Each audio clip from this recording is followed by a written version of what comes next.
Welcome back to the XR250R, we'll call it video series. So this will be part 2.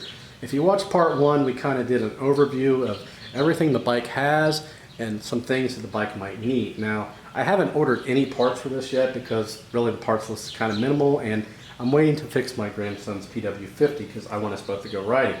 So in this video, since we don't need to buy anything for it, we're going to actually install the Pro Circuit T4 exhaust in lieu of the stock exhaust. So it should be pretty simple, take us a few minutes.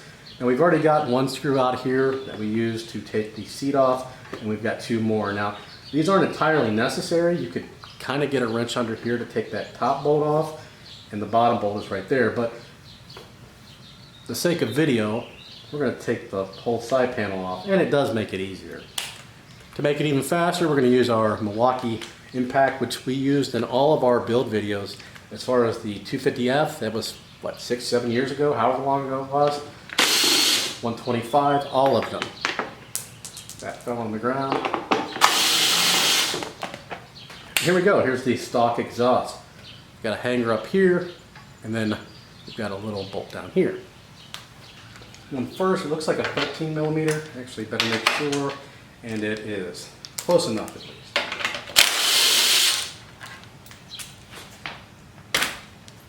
I'm not sure if this is stock or not. I'll have to look at the manual.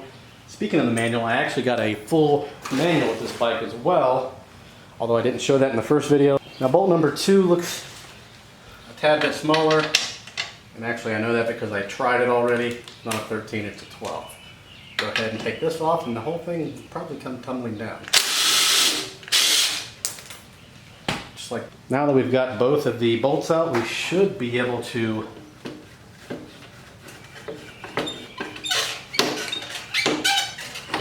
muscle this thing out of here.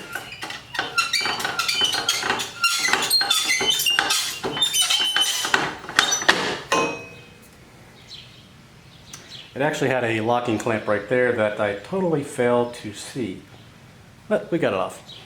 Now we're ready to slip on the new exhaust. You'll notice there's no clamp on here because these are slip-on exhausts. If you've ever had one, probably 9 times out of 10, there's no gasket, there's no anything. They just simply create a tight enough fit that you supposedly don't need anything. And I've never used anything with it, so I have reason to believe that is true. We'll go ahead and get our screws back and then button this up, and we'll do a start so you can hear how it sounds. We'll start with the lower one down here. Since this is the last one we took off, you may have to tilt it a bit to get it in there. What you do, make sure your drill is going the right way.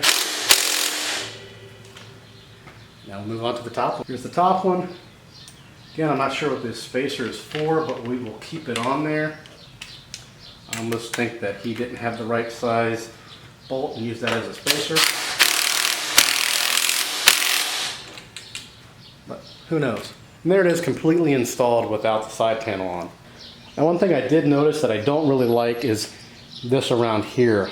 He repacked it, and I think he tightened up those bolts too tight. It looks like he tried to pry it off. So this may not sound good at all. It may not even work well, but we're going to find out right now. We went ahead and reinstalled the number plate or the side panel, and this is the finished look.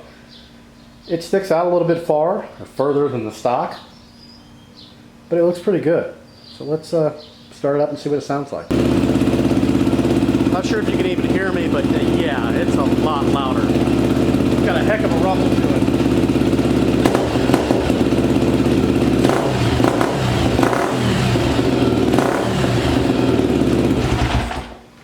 A lot louder.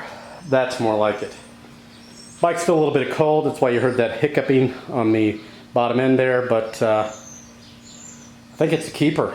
I don't hear any exhaust leaks at the slip-on or where he's done the repair. I did listen for, and we'll assume all is well for now. If not, we'll take it off and put the old one back on. It takes 5 minutes, no big deal. And I think that's going to wrap it up for this one.